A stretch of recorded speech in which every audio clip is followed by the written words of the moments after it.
نصرت قبول باشه. خیلی بهت افتخار میکنم.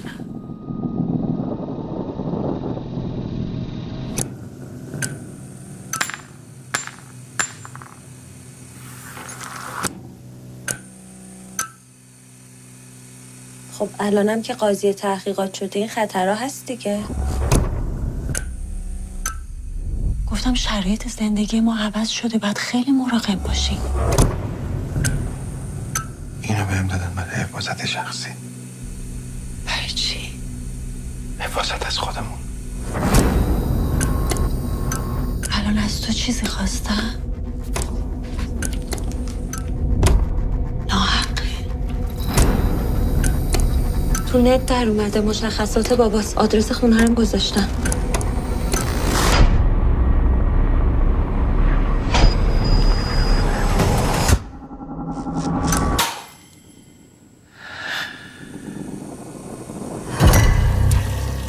چیکار باید بکنیم؟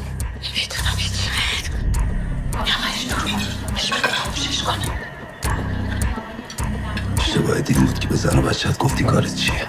اگه میشه نگفت تا قبل.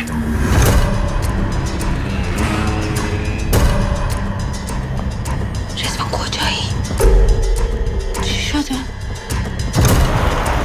نگرانی خانوادت بفهمن چی کاره ای؟ من از هیچ کس نمیترسم.